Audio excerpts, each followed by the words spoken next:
Om Ajnanatimirandhasya Jnananjana Shalakaya Chakshurunmilitam Jena Tasmai Shri Gurave Namaha Namam Vishnupadaya Krishna Pristhaya Bhutale Srimate Bhakti Vedanta Swamin Niti Namine Jai Shri Krishna Chaitanya Prabhu Nityananda Shri Advaita Gadadhar Srivasadi Gaura Bhakta Vrinda Hare Krishna Krishna Krishna Hare Hare Hare Rama Rama Rama Hare Hare. There are many wonderful pastimes about the lotus feet of the Lord. And one of the very important description that is given is Akrura's travel from Mathura to Vrindavan. Now all the devotees who might have travelled from Mathura to Vrindavan, if you take a auto, it takes 30 minutes, 40 minutes max. But Akrura took 10 hours to go from Mathura to Vrindavan. Then I was thinking maybe he might have gone by walk, looks like. No, he was on a chariot. On a beautiful golden chariot which Kansa had given to him. But he took so much of time because he was busy in his meditation and maybe accordingly he was driving the chariot also. Very absorbed. And one of the meditation was that when I'll go to Vrindavan, I'll touch the lotus feet of the Lord and I'll seek his blessings. And then as soon as he is remembering the lotus feet of the Lord, all the varieties of meditations are coming.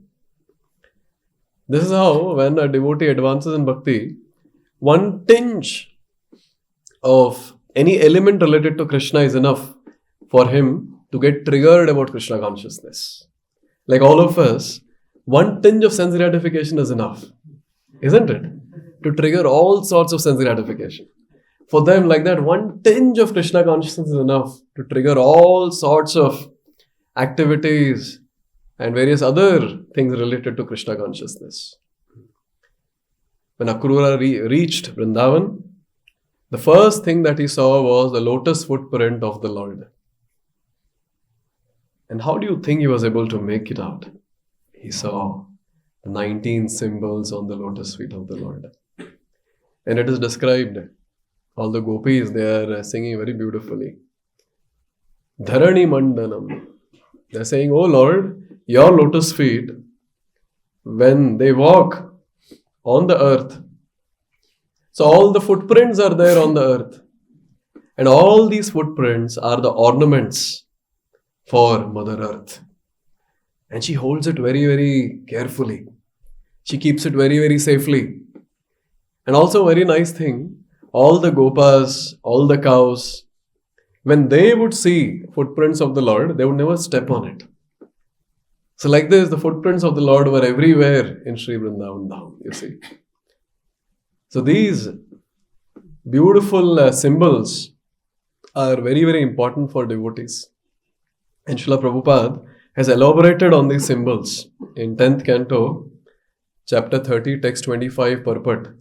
He gives various different shlokas from Skanda Puran, and then he talks about the various symbols. He counts also 19. Finally he says, hence 19 symbols. He counts like that. The context in that particular section is, Krishna left all the gopis in the middle of the night. And then he walked away. So all the gopis are searching for Krishna. So this chapter is titled as Gopis Searching for Krishna. So gopis are searching for Krishna. They are asking, various birds and trees, have you seen our Krishna? Have you seen our Krishna? So there they come across the beautiful footprint of Lord Krishna. And along with the footprints of Lord Krishna, they saw the footprints of Srimati Radharani.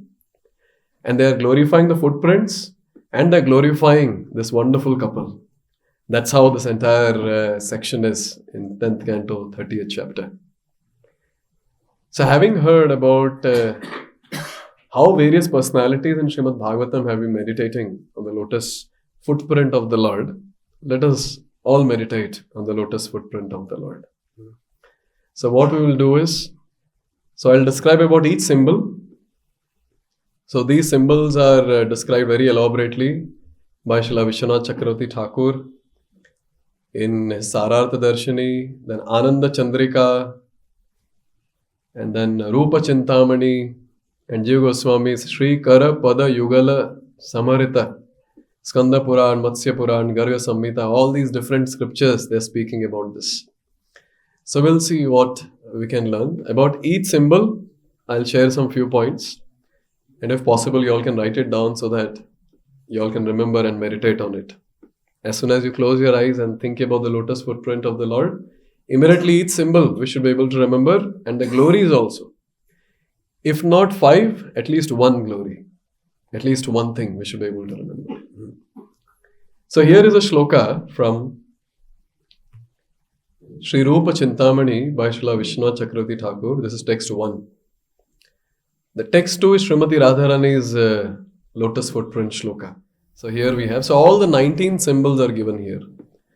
Chandrardham Kalasham Trikona Dhanushi Kham Ghoshpadam Prostikam Shankham Savyapadetha Dakshinapade Konashtakam Swastikam Chakram Chatra Yavanakusham Dvajapavi Jamburdva Rekhambujam Bhi Branam Harim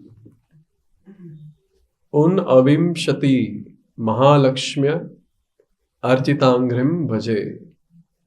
So basically, Vishwanath Chakravarti Thakur is listing all that, and he's saying that I worship Lord Hari, whose lotus feet are endowed with these 19 symbols.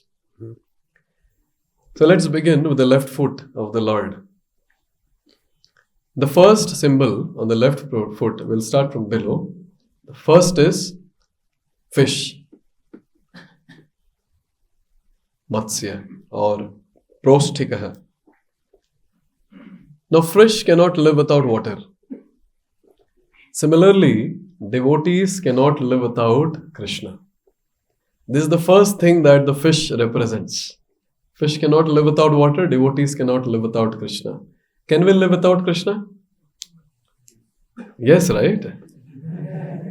Therefore, it goes on to say we are not still devotees. So we are still practicing. So one day it will come where literally we will not be able to live without Krishna. Chaitanya Mahaprabhu would say this. When Chaitanya Mahaprabhu would say, I have no love for Krishna, I have no love for Krishna. And all the devotees around, to pacify Chaitanya Mahaprabhu, they would say, no, you have so much of love for Krishna. And Chaitanya Mahaprabhu will give logic. After all, Nimai Pandit, So he would give logic saying that if I would have had love for Krishna, I would have died a long time back. When newcomers come and say, I have got a lot of love for Krishna. Why are you still alive then? How can you be alive? And it's very nice to note, fish will always be in a place where there's water, or the place which is liquid. Similarly, it is described the lotus feet of Lord Krishna, it cannot be in the dry heart. It will be in the heart of that devotee whose heart is liquefied with the emotions for Lord Krishna. Also, very, very nice thing. You'll come across this in different readings in Shastra. So this fish is a very important symbol on one personality's flag. Any guess? Kamadev, Cupid. So Cupid has a flag, and on the flag of Cupid there is fish. And fish on the lotus feet of the Lord basically talks about that Krishna has conquered over that flag. He is victorious over that flag, or he is victorious over Kamadev. So any devotee who takes shelter of the lotus feet of the Lord, especially meditating on the fish, will also overcome Kamadev's very, very attractive allurements. If devotees are not willing to overcome, it's okay, but the ones who want to overcome, for them, here is a chance. And also it is described that Lord appeared in a fish form and he was called as Matsyadev. So this also represents that. So when you see this fish, you can remember the beautiful form of Matsyadev. If you have seen a fish in the fish tank or somewhere, it will not remain at one place for long. It'll keep going here and there. It will come to one place, go to another place. Very, very fickle. Very, very fickle. Like our mind. Very fickle. Chanchalam. Chanchalam. Therefore, anyone who meditates on this fish, on the lotus feet of the Lord, that person's mind will become fixed, will not be any more chanchal. So this is a very, very nice symbol on the lotus feet of the Lord. And this is the first symbol that we are meditating on. That is the fish, Matsya or Proshthikaha. Let's go to the next symbol. Next symbol is Ardha Chandra. That is half moon. Half moon or crescent moon. So many great personalities have this moon on their head, and one of them is Lord Shiva. Lord Shiva has got that crescent moon on his head. So you can imagine great personalities like Lord Shiva, they decorate their head with the crescent moon which is there on the lotus foot of the Lord. And basically goes on to say they decorate their head with the beautiful lotus feet of the Lord. So it is described, anyone who meditates on this beautiful Chandra, that person gets an opportunity to become as great as Lord Shiva also. And it is described that moon is known for emanating or emitting soothing rays. We sing, no? Nitai Padakamala Koti Chandra Sushitala. So Sushitala, very, very soothing, very, very soothing rays. So the devotees who are sincere in their endeavors, who are very eager to attain Krishna, so when they go through a lot of material miseries in life, just by meditating on this moon, all that material miseries will be completely removed. They'll feel very, very soothing. It might be there, but it will not affect them. And also it's very nice to note, a lot of symbols are related to our mind. Mind is that entity which can actually help us to go away from Krishna or to get closer to Krishna. Many times devotees ask that mode of goodness in the creation, mode of goodness gives rise to mind and mode of passion gives rise to intelligence. So many times people ask, galti se to nahi likh diya Vyasdev ne. Third canto Srimad Bhagavatam talks about this. No, mind is in the mode of goodness, or it is the outcome of mode of goodness, because this mind has the capacity to absorb completely in devotional service and take us back home, back to Godhead. But somehow, because of our ulterior sense gratificatory desires, our mind is now completely absorbed in sense gratification. And because of that, we are stuck here. So here we understand very clearly that moon is the preceding deity of the mind. And therefore you will see that during full moon, and that is Purnima and Amavasya, people who have psychological issues, they are at their peak. They are at their peak at that time. You see anyone around you also like that? On full moon, new moon? Even the waves of the ocean, they get affected by this. So our mind naturally gets affected by this moon. But anyone who meditates on this moon, who is the preceding deity, will always have his moon-like mind stabilized at the lotus feet of the Lord, and they'll be able to fix themselves in Krishna consciousness. My question was, why this crescent moon? They could have put full moon. It looks more beautiful. We cannot go and change the symbol on the lotus feet of the Lord. But Shastras say that this moon is a rising moon. It's going towards Purnima. Similarly, any devotee who meditates on this moon is going to grow to its full glory in Krishna consciousness. So devotee grows very nicely. And this moon also represents the moon that is there in the sky. तब ये छोटा क्यों है फिर? Why not the full moon of Purnima? And the answer that is given is, out of shyness it has become small. Why? What's so great? In Chaitanya Charitamrita, Chaitanya Mahaprabhu is glorifying the beautiful form of the Lord. And he is counting that in the form of the Lord, there are 24.5 moons. I'll not disclose the entire thing. But then, here it very beautifully it is said, Padanaka Chandragana Talekara Nartana Nupurera Dhvani Jara Gana. So Krishna wears ankle bells and he dances. So ankle bell sound is like singing. And on the feet of the Lord, there are 10 nails. And all those 10 nails are compared to moon, full moon. So now Lord's lotus feet has got 10 full moons. So looking at that beautiful 10 full moons, this moon has become small. That's what is given very beautifully here. Therefore, this is that moon which we can meditate on and remember. As soon as we close our eyes, we remember the fish, we remember the moon, and we remember the glory. And for us as sadhakas, both of them are very, very helpful to keep our mind fixed in Krishna consciousness. Let's go to the third one. Third one is Trikona or triangle. You see triangle. What are the different things that when you remember triangle or 3 points from Shastra? Okay, threefold miseries. Threefold miseries. Yes. Okay, modes of material nature. 3.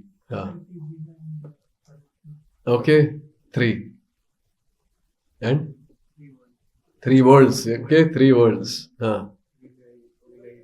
3 realizations. Brahman, Paramatma, Bhagavan.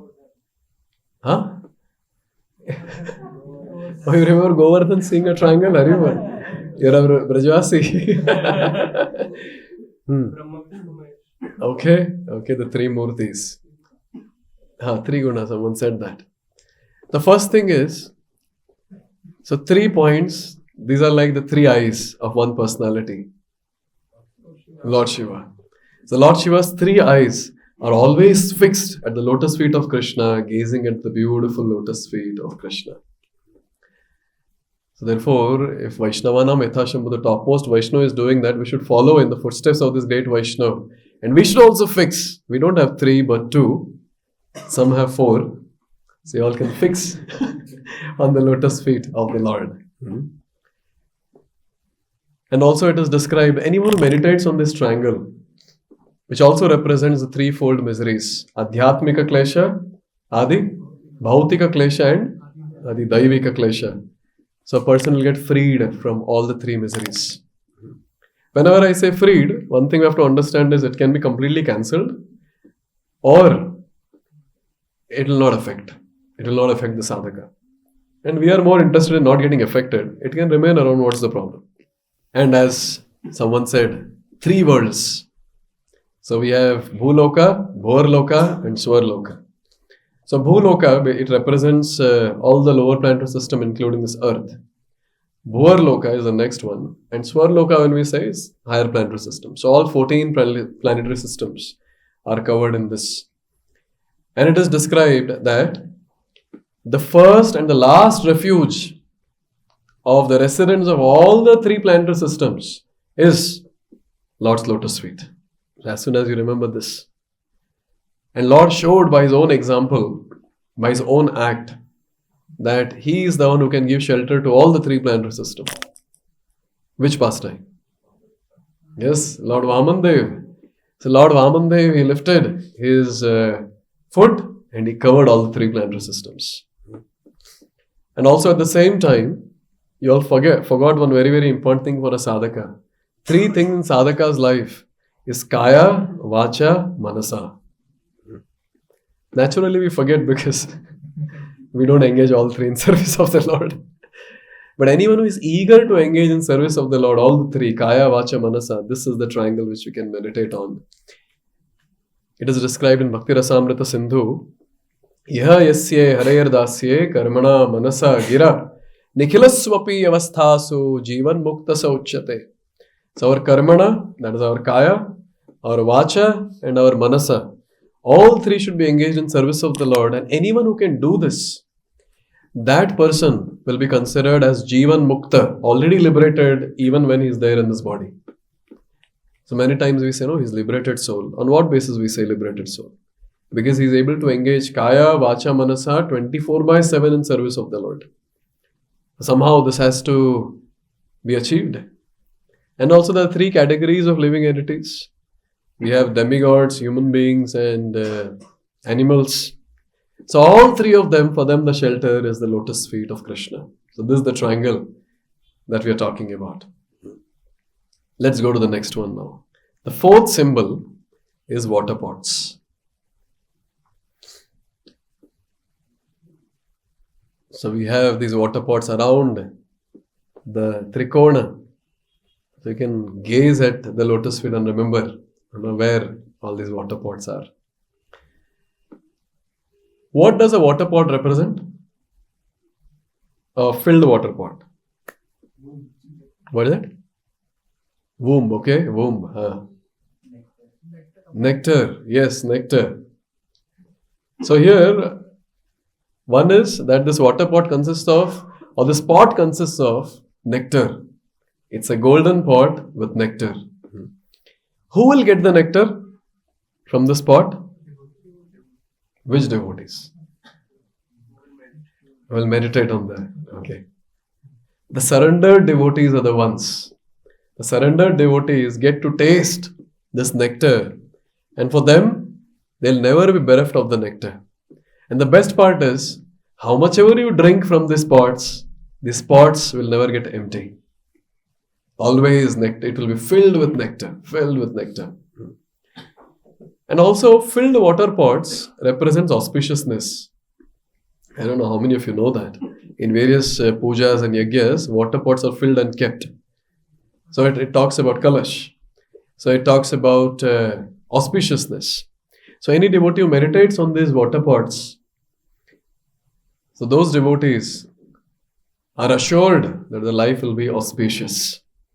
What is auspiciousness for a devotee? Remembrance of Krishna.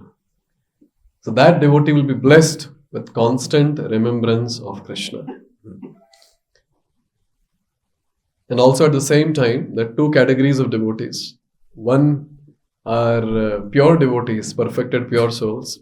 And second one is all of us, sadhakas, struggling. So for the siddhas, this pot filled with nectar, it extinguishes the blazing fire of separation. Because they feel a lot of separation from the Lord. And when they meditate on the lotus foot of the Lord, that blazing fire of separation is extinguished. And when a sadhaka, when he meditates on the nectar pots, what gets extinguished? Fire of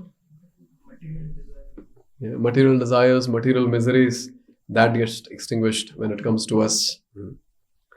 अच्छा आपने और कुछ नहीं बोला. What gets extinguished? Material desires, material miseries, completely extinguished.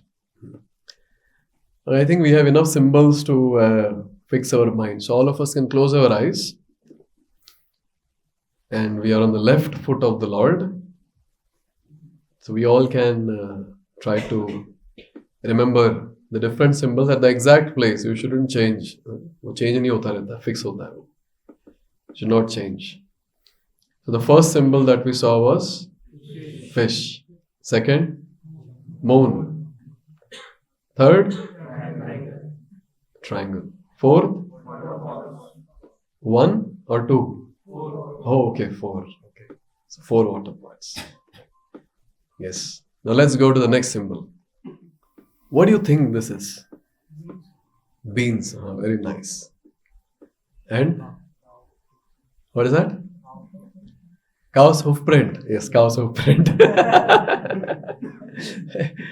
Beans is also a nice guess. This is cow's hoof print. It's called as Ghosh Pada. Now you tell me the glory of cow's hoof print. If you have read Bhagavatam in any ways, you'll remember. Okay, Godhuli. Yes, Godhuli. Yes. Very nice. So you can remember that also. that how Krishna, he follows the cows. Gopis are singing. Trinacharanugam Sriniketanam. So they're saying, oh Lord, you are walking behind the cows. And when you walk, so the footprints of yours, those are the resting places of Shri, the Lakshmi Devi. What are you saying?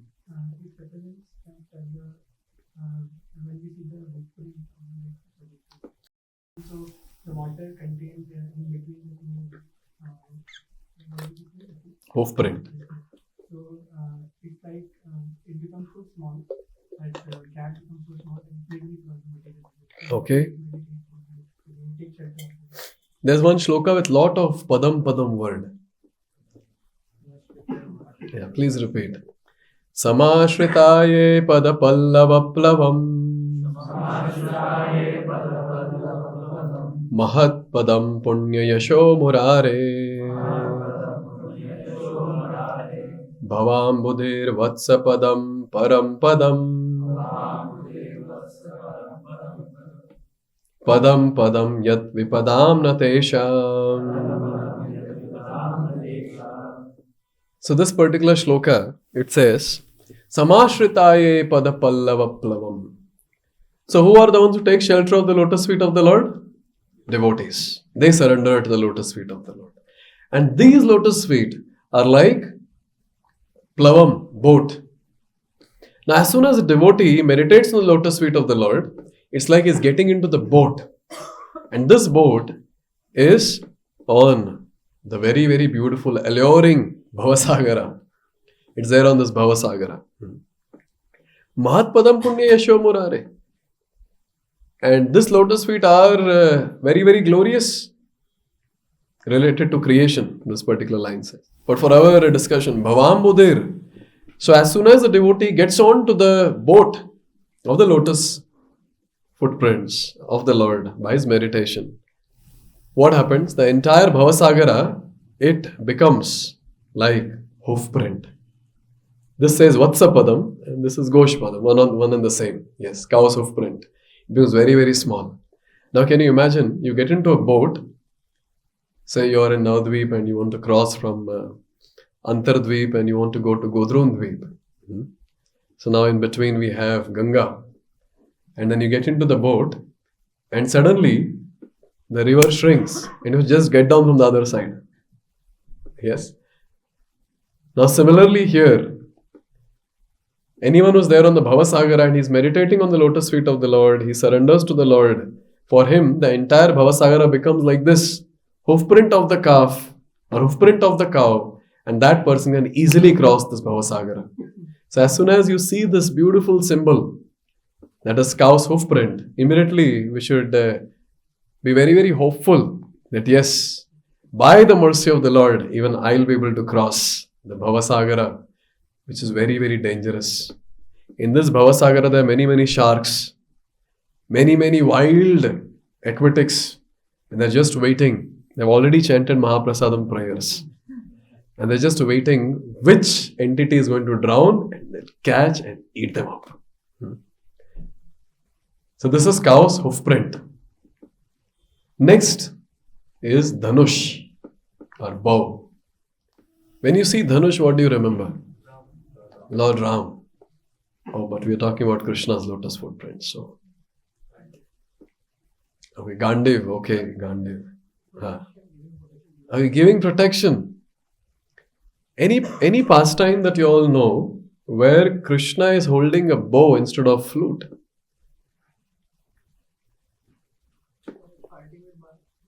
नहीं कभी बो arrow मैं वृंदावन की बात कर रहा हूँ. Krishna, instead of this, he is having this. Tulsidas. Okay. Okay. So in Vrindavan, we have a place called Radhakund.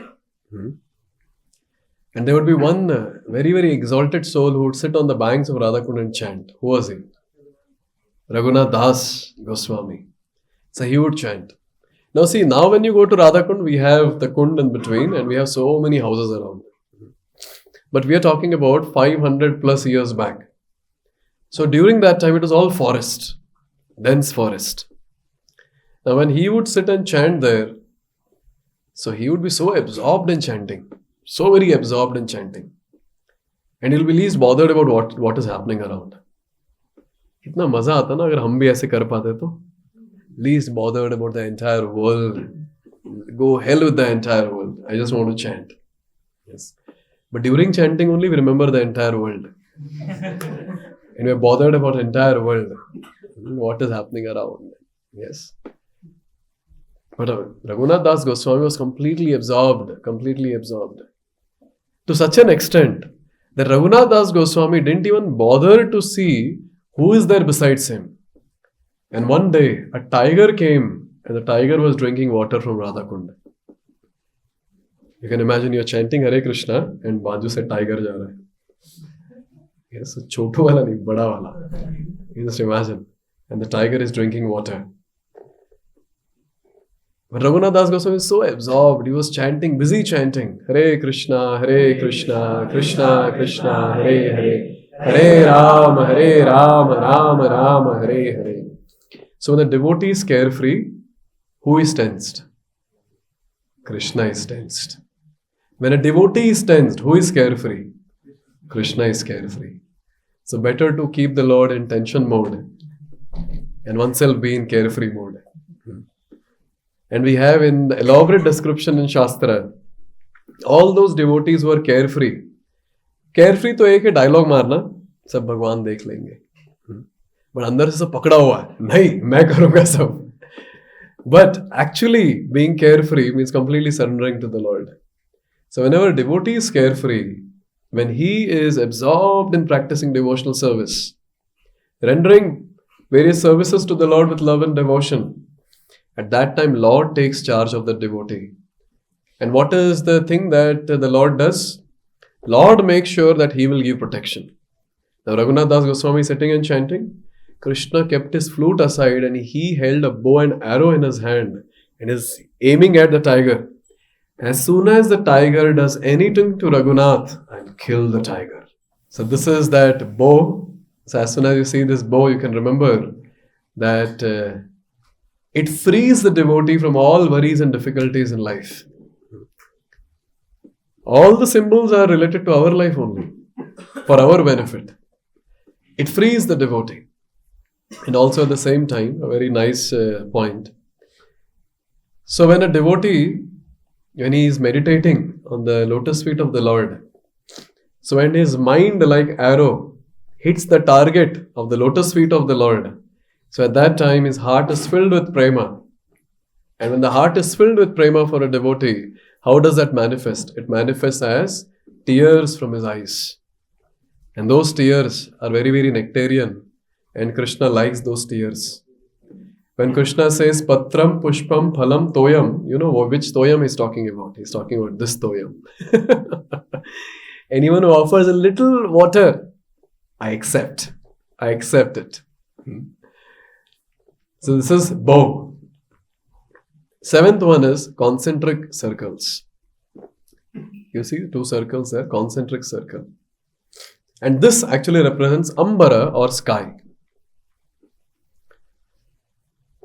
Now when it comes to this particular symbol, it is very, very siddhantic because it talks about how Krishna is everywhere, all pervading, like that of sky.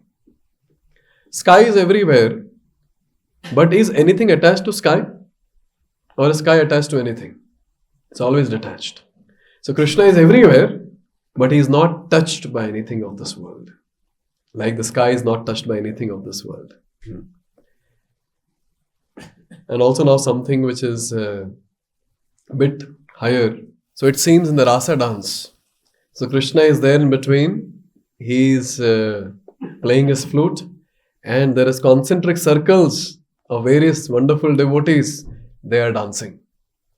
And this completely changes when Srimati Radharani is present, it seems. When Srimati Radharani is there in between, so that time Krishna goes around, like a fire, dancing and swirling and turning around and things like that. And also, it's very nice to note, it also signifies that how Krishna is within everything, within our hearts, within our existence, within this world, but at the same time, he is outside this world. So when Shukadeva Goswami is describing Damodar Leela, so at that time, when Mother Yashoda is tying Krishna, so Shukadeva Goswami describes that whom is Mother Yashoda trying to tie.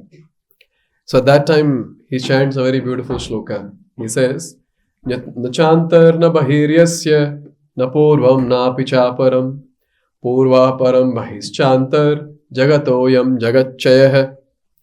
He's saying, Nachantar na bahiryasya. Oh, she is trying to tie a personality who does not have anything within or without, who does not have a start or does not have an end.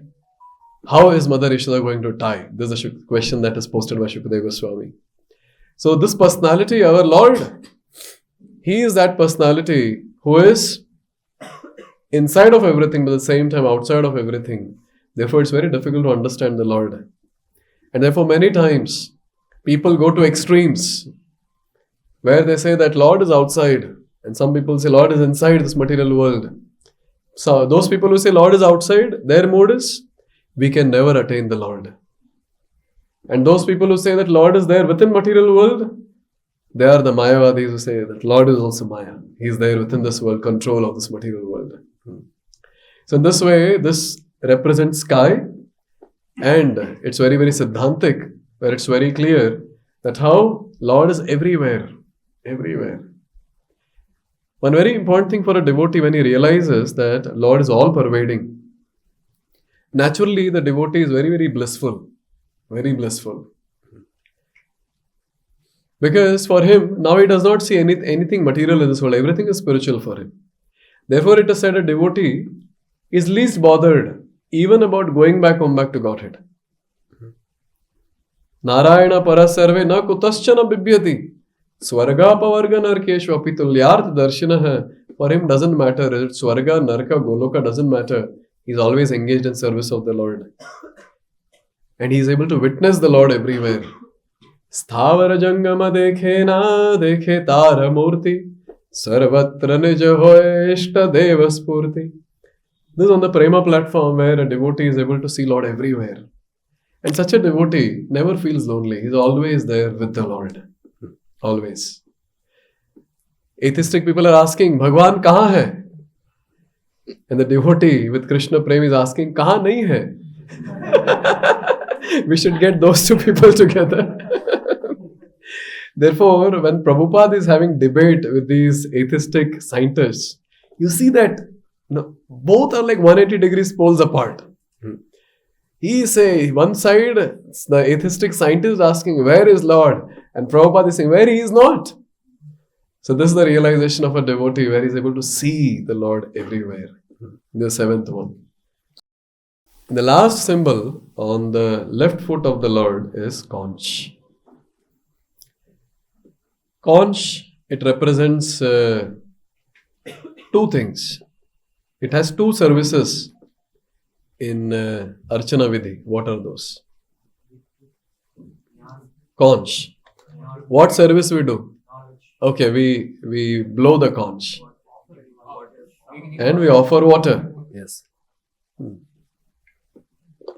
anything that you all remember when it comes to conch? Victory. So when the conch was blown on the Pandava side, what happened to the Kauravas? Their hearts were shattered completely. And this was declared even before the war began. It was declared Pandavas are victorious. So the sign of victory. So anyone who meditates on this conch, that devotee will be victorious in all walks of life. Especially the devotee will be saved from all sorts of distress in life. And what about this water thing? We said we use it for offering water. So we use conch for bathing the lordships. But this conch is special. This conch, it bathes the devotees. When a devotee is burning in material miseries, the three kleshas, Lord says, you have been doing Abhishek to me from such a long time, now it's my turn. Chalo, he pours and he extinguishes the fire of three miseries. Prabhu said it also represents knowledge. Any pastime where you remember conch knowledge? Hari bol, you'll remember Dhruva Maharaj. So Dhruva, when he got the beautiful darshan of the Lord, a small 5-year boy, he has not attended any Bhagavatam class, so no shlokas he knows. Yes. Now he's looking at the Lord and he's thinking that I want to offer prayers, but I don't know anything. So immediately Lord Vishnu, he took his conch and touched the head of Dhruva Maharaj. And Dhruva Maharaj, beautiful verses he started chanting. So this is that beautiful symbol, that is conch. So this conch, it talks about victory, protection. And we have very beautiful shloka from Srimad Bhagavad-gita. Yatra Yogeshwaro Krishna, Yatra Partho Dhanurdara, Tatra Shri Vijaya Bhutir Dhruvanitir Matir Mama. So any devotee who meditates on this beautiful conch of the lotus feet of the Lord, that devotee is victorious. And also it's very nice. So we use conch to hold water while offering. So it also represents Jala Tattva. Now Lord's lotus feet is the source of Jala or water, or to be more specific, river. Which river? Ganga. And we had discussed, not in this forum, in another forum I was talking about Jamuna. So Ganga and Jamuna both emanate from the lotus foot of the Lord. So when you see the conch, you can remember this pastime also, how Ganga emanates. So these are the 8 symbols on the lotus left foot of the Lord. You all remember all the symbols? Yes? Yes. Everyone with your eyes closed. So we saw the first 4 and then the other 4. So first 4 were first fish, second moon, third triangle, fourth yes water pods, fifth hoof print of cow. Yes. Next, bow. Arrow nahi, sir bow. And sky. Concentric circles, sky. And conch. So these are the 8 symbols of the left foot of the Lord. Wow. See, we have 19 symbols and we chant only 16 rounds. So if you can remember one symbol for one round, how beautiful that will be. So you start from, you are meditating on the feet, at the same time you remember the glories of that particular symbol, and then you begin your chanting and your mind is fixed on that symbol. That's meditation. That's meditation. Okay, let's go to the right foot now. 11 symbols are there on the right foot. First symbol that we see is Ashtakon. That is octagon. Yes, Ashtakon. Ashtakon has got how many points? 8 points, correct? Ashta means 8, so obviously 8. What do you remember when you say 8? Okay, Ashta Sakhis. आप लोग सब गौड़ियाज है ना? Yes. And what is that? Shikshastakam. Gaudiya से थोड़ा बाहर आइए आप लोग. हाँ. Okay, 8 directions. So there are 8 directions. And it is described that any devotee who meditates on this Ashtakon, that devotee is protected from all 8 directions. Lord protects personally. He protects the devotee from all 8 directions. और बताइए. Okay, Ashtadhatu. Yes, Ashtadhatu. 8 elements. Okay. And? Oh, Ashtalakshmi. Yes. Ashtanidhis. Another. Okay, Ashtasiddhis. Yes, Ashtasiddhis. So it is described, any devotee who meditates on this Ashtakon will very easily get Ashtasiddhis. Can you imagine? We have less space. And then all the devotees are Ashtasiddhis. And he says, devotees, please come closer and little go up. we'll have two layers of sitting arrangement. Ashtasiddhis. And actually it's a fact that the perfected pure souls, they have all the 8 Ashtasiddhis. Like for example, Hanuman, he has got all 8 siddhis. Small, he can become smaller than the smallest. When he was entering Lanka, bigger than the biggest when he was traveling to Lanka. You see? All the Ashtasiddhis are there with these personalities. Also, another very important thing, anyone who meditates on this Ashtakon, for that devotee, there is nothing that is impossible in all the 8 directions in this world. He can achieve anything. What can be the example for this? He can achieve anything.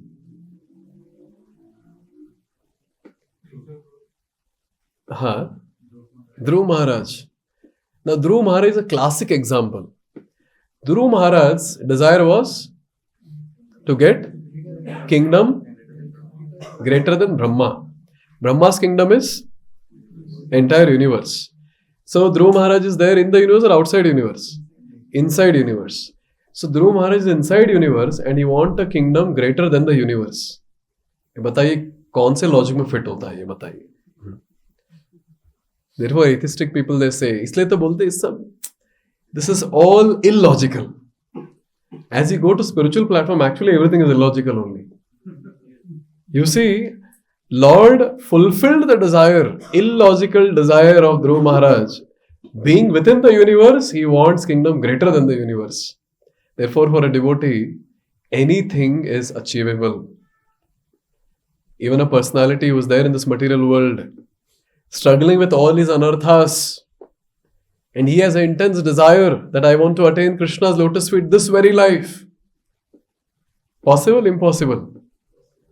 Logical, illogical? Illogical. Devotees ask also, bro, is lifetime mein? Other life to chala gaya. Already so many years gone. Only some years are remaining and you keep telling again and again, abrupt ending, abrupt ending. So how is it possible? Actually, it is impossible. It's illogical. But anyone who meditates on the lotus feet of the Lord, for that devotee, everything becomes possible. Why everything becomes possible? Krishna makes it possible. Only because Krishna makes it possible, we have some hope. Or else what's the hope? Now this is Ashtakona. Now let's go to the 10th symbol. And the 10th symbol is Jambu phala or blackberry fruits. At some place it is given as blackberry, some place it is given as rose apple. Yes. Anyways, हमें तो symbol से मतलब है. Yes, Jambu phal. Now when you say Jambu, what do you remember? Jambu. Jambu Dweep, Hari Bol. Now for your information, this entire Bhumandala has got 7 islands. And one of the island name is Jambu Dweepa. And Jambu Dweepa has got 9 Varshas. And one of the Varsha is called as Bharata Varsha. And we are sitting in Bharata Varsha. Now, this Jambu Dweepa or this Jambu Phala, it represents Jambu Dweepa. And it is described that the only worshipable object in the entire Jambu Dweepa, in fact in the entire creation, but specifically in Jambu Dweepa because we are in Jambu Dweepa, in the entire Jambu Dweepa is the lotus feet of Lord Shri Krishna. So everyone, they just worship Krishna and no one else. Only here, in this Martya Loka, there is a discussion who is worshipable Lord. Everywhere it's clear, except this place. Because here people are over smart. In all the other places it's clear. The worshipable Lord is only Krishna. That's it. It's very clear. So this Jambu Dweepa or Jambu Phala, it represents that how Krishna is the only worshipable Lord for all the residents of Jambu Dweepa. Okay, 11th one. 11th one is Swastika. So see where Swastika is there. And you don't draw in your meditation something else in between. There's nothing inside Ashtakon. Yes, Rangoli banate. So remember as it is. Swastik symbol is drawn many times, right? On the door, in front of the house. What does it represent? Auspiciousness. So any devotee who meditates on the swastika symbol, that devotee's life becomes fully auspicious. Nothing inauspicious can touch the devotee's life. This is that swastika symbol. So as soon as you see swastik now on the door or in front of the house or wherever, immediately you should remember this swastik. This is that swastika which is put everywhere, which creates auspiciousness. Okay, let's again meditate. Let's close our eyes and try to recollect. From left foot, we'll go to the right foot. Everyone. So first symbol, fish. Second, moon. Third, triangle. Fourth, water pots. Fifth, cow's hoof print. Sixth, bow. Seventh, sky. Concentric circles. Next, conch. So these are the 8 symbols on the left foot. On the right foot, octagon, ashtakod. Next, Jambu phala. Jambu phala, where is it? On the sides or on the top, bottom, right, left? Okay, take it. Samajh gaya na? Next, swastik. Yes. So we have swastik. Hari bol. Anything, I forgot to ask, anything in between octagon? Next question. Next time when we meditate, I'll ask anything in between octagon. Okay, let's go to the next symbol now. From Skanda Puran, this is given. The next symbol is Vajra or Pavi or thunderbolt. Vajra. And Skanda Puran says, Kanishtha Mulato Vajram Bhakta Papadri Bedhanam. This thunderbolt is known for smashing what? Thunderbolt was used by Indra for what? Killing demons and also cutting the wings of the mountains. When you want to burst the mountain, thunderbolt is thrown. And this thunderbolt is a very, very special thunderbolt because this thunderbolt, it smashes a huge mountain in the life of a devotee. And what is that mountain made of? Oh, Hari Bol. Bingo. Sins. So our life, which is from time immemorial, very, very carefully we have been amassing a lot of sins. Yes. That's the treasure that we have in our life. So all that treasure of sins, like a huge mountain, will be completely powdered, completely smashed, completely removed by this thunderbolt, Vajra. And anyone who meditates on this beautiful symbol of Vajra will become like that personality who holds Vajra in the hand. Who is that personality? You all want to become like Indra? Pata hai Indra ka position kya hai? No. If I ask, does anyone wants 1 crore package? Yeah. Okay, आप लोग पता नहीं ना इंद्रा क्या है करके. एक बार सपने में अगर पूरा स्वर्ग लोक दिखाया जाए, then you will say, I don't want to go to Golok, I want to go only to स्वर्ग. अभी ना स्वर्ग पता है ना गोलोक पता है, तो बोलते ठीक है गोलोक बोल रहे शास्त्र में, तो गोलोक चले जाते हैं, चलिए, no problem. That's our current conditioning. So it's a very big thing because he is Devraj.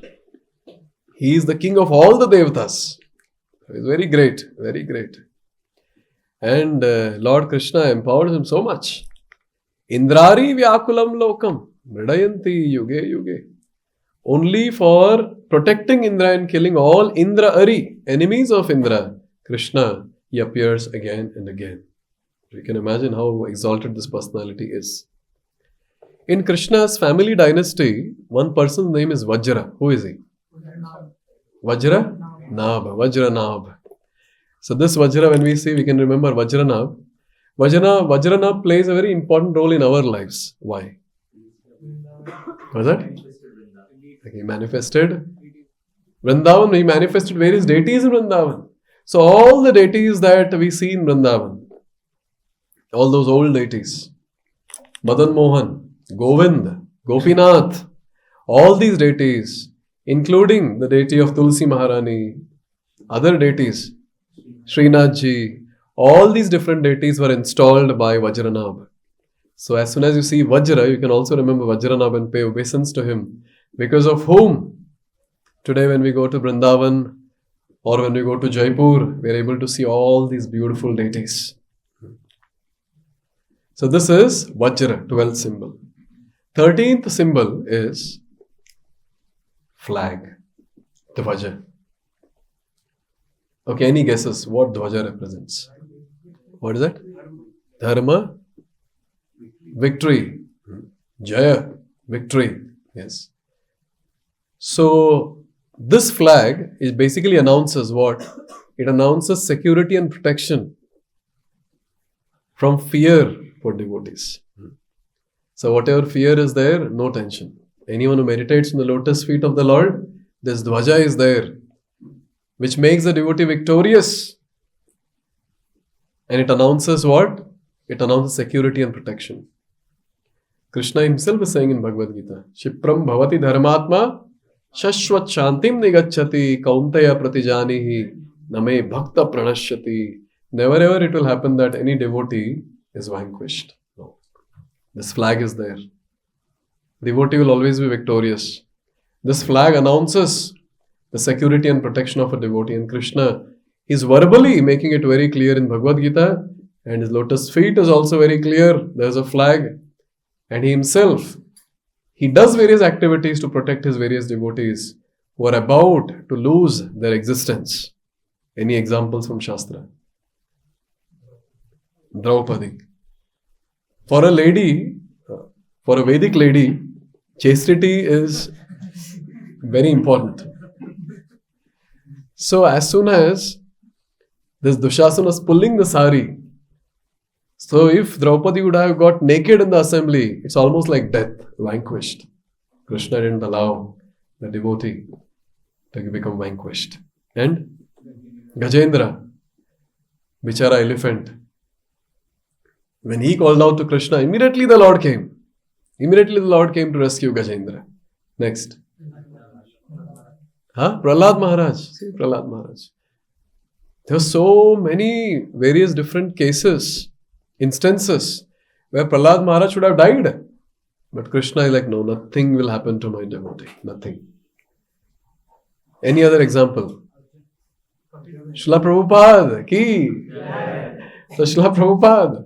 So many different instances where Prabhupada would have just left this world just like that.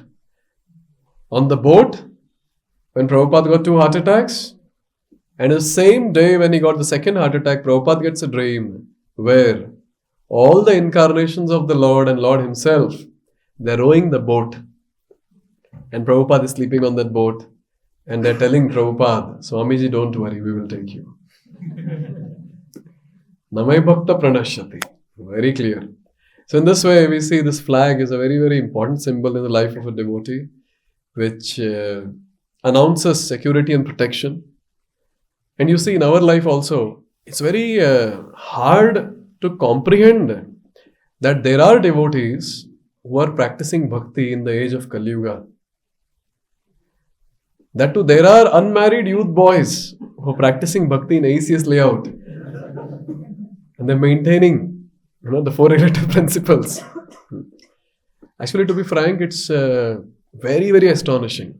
Very, very astonishing that in the age of Kali, practice of bhakti, that too in metropolitan cities, going out on the street and preaching. Literally, this is out of question. People in Satyuga, when they would think about Kali Yuga, they would think, what is the hope for Kali Yuga Jivas? But even in such a very pathetic condition, if devotees are practicing bhakti, how is it possible? By the mercy of the Lord, this flag is always with us. Because this flag is always with the devotees, therefore devotees are victorious. They are always protected. Their security is taken care by Krishna.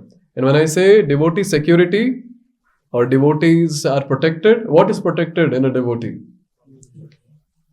Consciousness. A devotee's consciousness is protected. So bhakti, faith and everything will be part of it. His consciousness is protected. Bharat Maharaj is another example. Whose consciousness was protected for 2 lives. Krishna didn't allow. Krishna didn't allow for his devotee to vanquish. No, not possible. Next symbol, 14th symbol is Chhatra, umbrella. In our sessions for newcomers, we say, spirituality is like umbrella, and as soon as you hold the umbrella, you'll not get wet from the miseries of this material world. Which umbrella do we talk in that first session? This is that umbrella. So anyone who meditates on this umbrella, the devotee is always protected from the incessant rains of threefold miseries. He is always protected. Miseries will not stop. Rains does not stop. Like that, miseries will also not stop. But the umbrella will protect the devotee, and that rains or threefold miseries will not touch the devotee. That's the point. There was another umbrella which Krishna created. Hari Bol. Yes, Govardhan. So I described 10 prayers of Raghunath Das Goswami. Very beautiful. Very beautiful. Where he's praying to Govardhan that I want to reside at your lotus feet. There he says, Nijapati bhujadanda chhatra bhavam prapadya pratihata madadrashto danda devendra garva. So we have 10 shlokas. I just chanted half the first shloka. So it is described, Nijapati bhujadanda chhatra bhavam prapadya. Oh Govardhan, you are that personality who became the umbrella. Now the question might come, okay, we have umbrella. But then वो umbrella का stick कौन था फिर? And that's what it said. Nijapati bhuja danda. So this Nijapati basically means master. Govardhan's own master. His bhuja became danda. Yes, I should say the left hand. His bhuja became danda and Govardhan became chhatra. And what did this bhuja and chhatra together? They did danda devendra garva. They smashed the pride of Indra. So this is a very nice symbol that we all can remember. So this umbrella, it also represents Govardhan, and Govardhan protected all the Vrajavasis. So if we also want to be protected from the onslaughts of this material nature, it's very important to be a Vrajavasi. One should have the mood of a Vrajavasi. What is the mood of a Vrajavasi? Devotion. Serve Krishna. Surrender. Joyful. Joyful. Always dependent on Krishna. For them, there is nothing else that exists in this world apart from. This is exactly where we have to reach. This is the mood that we have to reach. Then we'll have opportunity to be under that umbrella, the transcendental umbrella which Krishna created. Very, very important point. Therefore, all the devotees were aspiring to be a Vrajavasi in Goloka Vrindavan. So this quality we have to exhibit before Krishna takes us back home, back to Godhead. Obviously, without this quality, Krishna will never take us back home. No question. Yes. So this quality is very, very important. There's nothing else in my life apart from Krishna. This has to come. One of the easiest way to do this is just offer prayer to Krishna. Krishna will do the needful. He enters as a very, very small particle and then he becomes big. He just explodes. And he removes everything else apart from his own existence. He removes everything else. But devotee is very scared. Nahin, itna hi rahenge to acha hai. Then I can fit other things also. If he explodes and everything is out, how will I live? How will I sustain? This is the problem of a neophyte sadhaka. Neophyte sadhaka always feels that agar ye sare material facilities nahi hongi, if I don't have sense gratification, how will I live my life? But please understand, we are servants of Krishna. And the best enjoyment, the topmost enjoyment we can get only when we are in service of Krishna 24/7. Very, very important point. Always remember this one point. So we shouldn't be worried. We should very boldly pray to Krishna that, oh Lord, I don't want anything, I just want you. And Krishna will do the needful.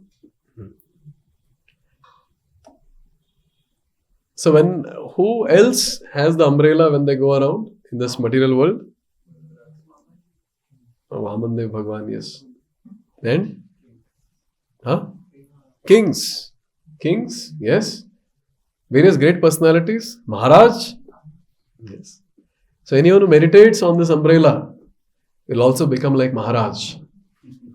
In literal sense, one can be a sannyasi.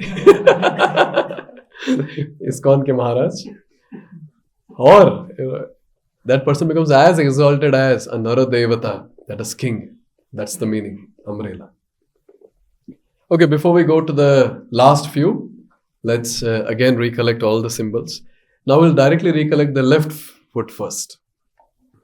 Left, right one. What we are just seeing. Yes, everyone eyes closed, no cheating. Ready? You're able to see? Okay.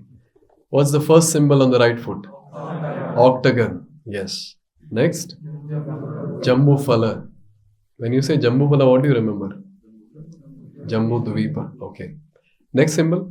Swastika. Next? What is that? Vajra. Thunderbolt. Next? Flag. Next? What is that? Umbrella. Chhatra. Yes, umbrella. Now let's go to the next symbol. Oh, you want to do that for the left foot also? Okay, close your eyes. We'll do for the left foot also. Okay, left foot. First, fish. Second, third, next, cow hoof print. Next, bow. Next, sky or concentric circles. Next, wow, kya. Okay, last few symbols remaining. Next is Ankusha or elephant goad. Skanda Puran says, Parshni madhye ankusham bhakta chete bha vasha karinam. So this Ankush, it controls, name itself is elephant goad, it controls elephant. Which entity in our existence is compared to elephant? Mind. मतलब अपने mind को कितने जगह पे comparison दिया है ना? Fish, monkey, अभी elephant, horses also. Yeah. So our mind is such a culprit that Lord has given us so many symbols so that we meditate on it and engage our mind completely in service of the Lord, or else the mind is uncontrolled entity. So what happens when someone meditates on Ankusha or elephant goad? This particular elephant goad, it brings the elephant-like mind of a devotee under control. Whenever we say under control, for a devotee, it means engaging the mind in service of the Lord. This easily happens when we meditate on this symbol. And also at the same time, it keeps the devotee on the right path. It's very easy to deviate, no? Very, very easy to deviate from the path of Krishna consciousness. Very easy. Much easier than coming to bhakti. Coming to bhakti is easy, and much, much easier than that is to get deviated from bhakti. It will look like bhakti, but it will not. It will be a deviant path. So, this particular meditation helps the devotee to remain on the right path. And also at the same time, when it comes to a person riding the elephant, he's a very great personality. Similarly, a devotee who meditates on this Ankusha becomes as great as that personality who rides an elephant. Therefore, whenever we say that the devotee becomes superior among all the men, we are talking about becoming pure devotee. We don't want to become some king or something and go for a fight on the battlefield, sitting on the elephant. We are not interested in that. We want to be a pure devotee of the Lord. So the best personality among all the personalities in this world is a pure devotee. So anyone who meditates on this Ankusha gets an opportunity to become a pure devotee, best among all men. Next one is Urdhva Rekha, up curving line. Now this is very nice. So you see the line is coming down. So anyone who holds this line, that devotee can hold the line, go up. And you know what is the destination? Destination is Goloka Vrindavan. And the best part is anyone who holds this line can never fall down. That devotee will always be fixed in Krishna consciousness and he will attain the eternal success. There's no doubt of his upward passage as soon as he holds this beautiful line called Urdhva Rekha. And also it's very nice that the line is coming down. So it says, our lordships are very, very merciful. They come down to the lowest abominable planet like ours to pick up the most abominable personalities like ourselves and take us back home, back to Godhead. They're very, very merciful. So this line also represents the line of mercy. That how even the unqualified personalities are given an opportunity to hold the line. Within this line is not a normal line, it's a lifeline. Hold the lifeline and go back home, back to Godhead. And also see this line is very thin. It is straight and it is narrow. So path of bhakti is like this. Little bit you go out of it, you're out of bhakti. You're doing something else. So it's one narrow straight line. It's also compared to razor's edge, if devotees know this analogy. So little bit here and there will be a cut. One cut is called as the cut of Sahajiya. Another cut is the cut of Mayavadi. We can be in either directions. Therefore, it's very, very narrow. So be on the line. 17th one is Kamala or Lotus. Now you understood why Krishna's feet is called as Lotus? Because there is a symbol on the lotus. Symbol on the lotus feet. Krishna's feet are as soft as lotus. Actually, to say as soft as lotus is an insult. Because Krishna's lotus feet are much more softer than the lotus. And very, very beautiful as compared to lotus. But what to do in this world, the analogy is that we can understand. We can just pick up these objects only because we have seen these objects. Therefore, it is said that Krishna's lotus feet are very, very beautiful like lotus. They're very, very soft like lotus. And this lotus, it represents that how soft Krishna's lotus feet is, how beautiful Krishna's lotus feet is. And here it is said, Madhyamanguli molecha datte kamalam achyutah dhyatri chitta dvire phanam lobhanayati shobhanam. Now, who is very crazy about lotus? Bumblebees. They're very crazy. And who are crazy about this lotus? Devotees. So bumblebee-like devotees, they go and get stuck in that lotus flower. And they keep drinking the nectar from the lotus flower. So as soon as you remember this lotus, so we have to remember the bumblebee-like devotees who does not want anything in this world. They want only this lotus.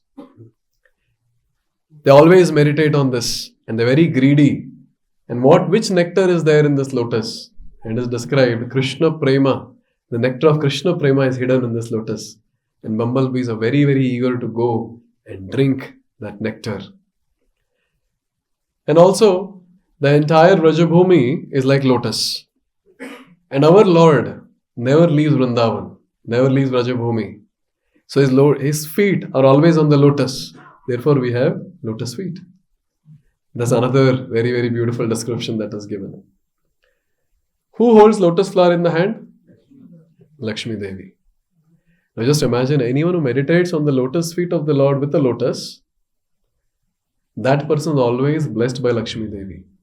कोई tension ही नहीं है फिर इसका. Yes, there's no separate Lakshmi Puja that is needed. You just meditate on this and Lakshmi Devi is there, always there. Therefore, it is described that the soul who meditates on this lotus naturally becomes very fortunate, blessed by Goddess of Fortune and successful in life. So this lotus is very, very important for a devotee. And if you want to preach to outsiders, you can use this lotus to preach to outsiders also. You want to become fortunate? Meditate on lotus feet. Second last one for today.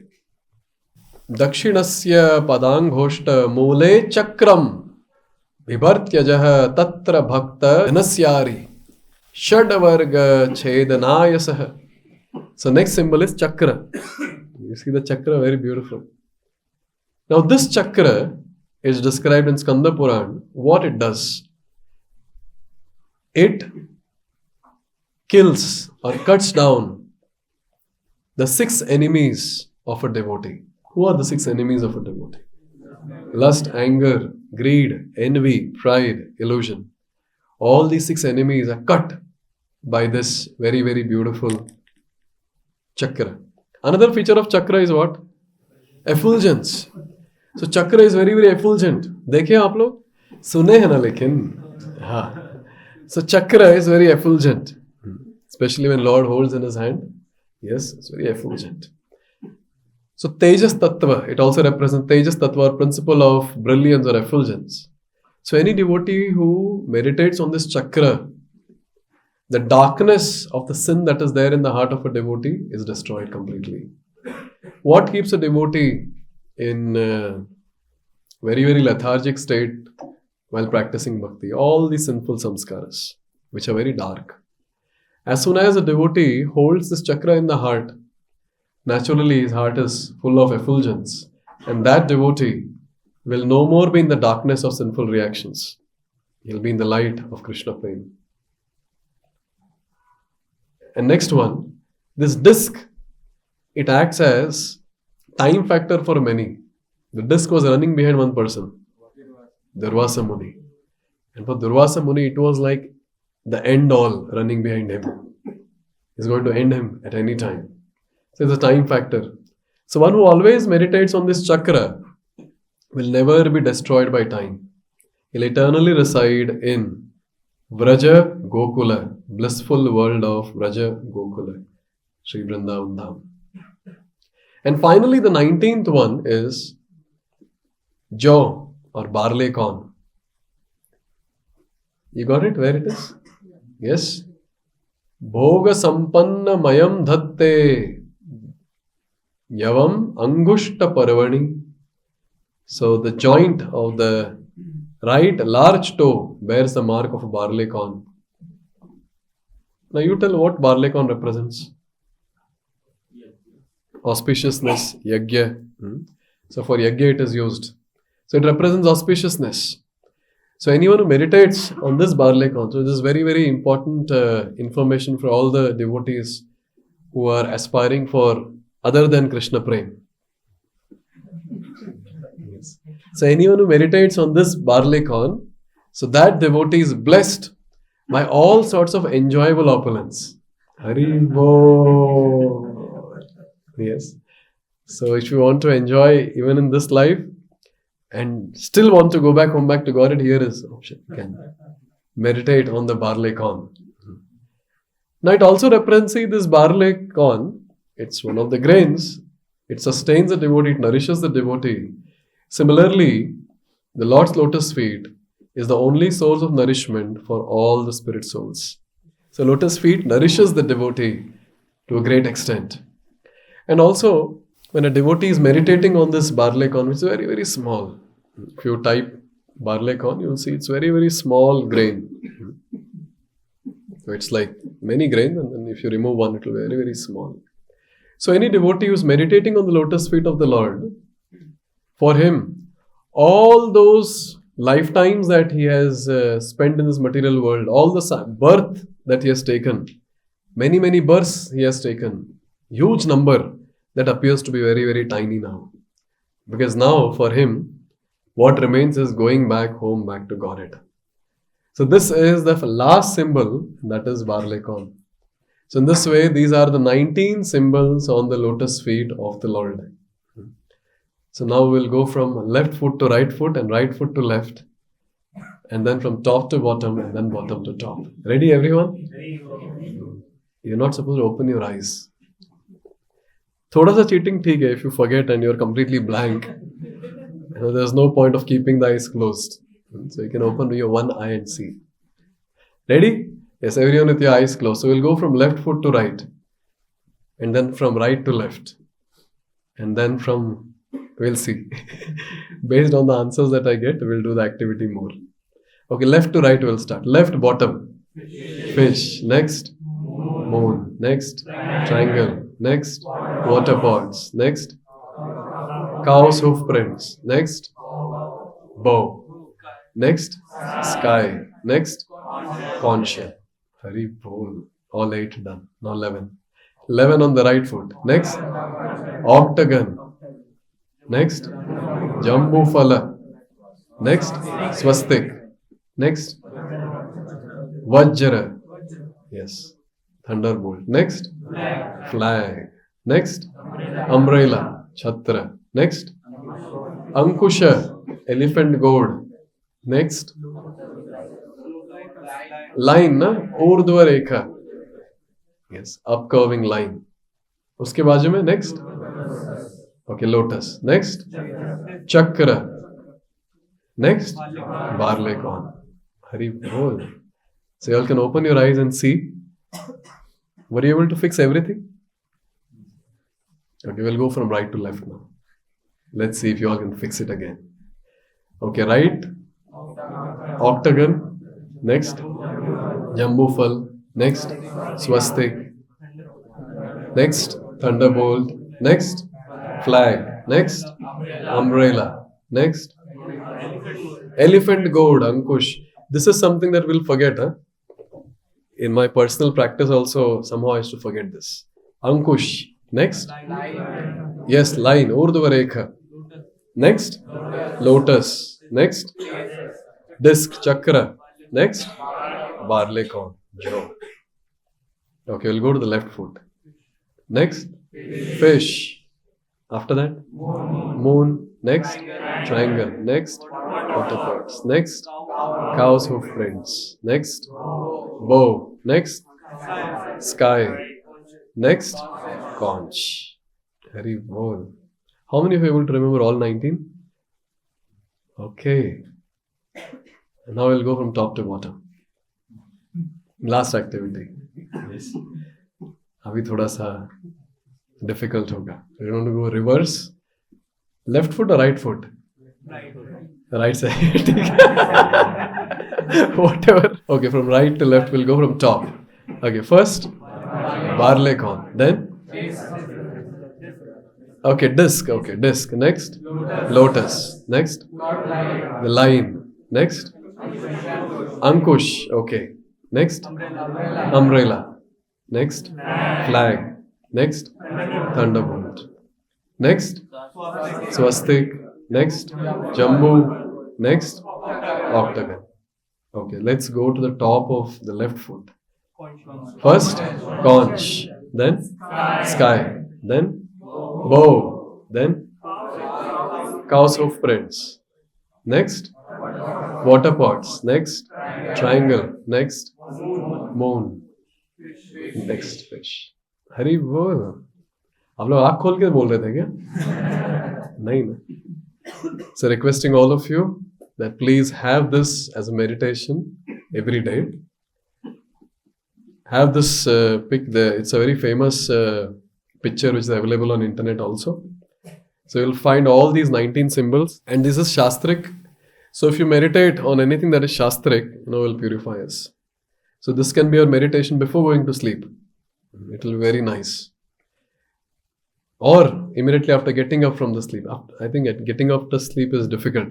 Yes. Because we search where is mobile only. So this is... So you need to be very active in order to remember. Another very important thing. See, how much mentally you absorb your mind in Krishna consciousness, that much you'll be able to advance. So these are different ways to do it. So more you meditate on these, say you're traveling somewhere, just close your eyes and for 5 minutes meditate and try to recollect some points. Or, you are not well, or you're just sitting in a meeting and something boring is going on. Yes, in the office.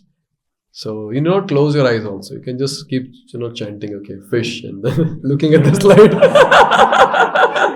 Fish and moon and triangle and just imagine if every devotee starts doing it. Why the devotee will not advance?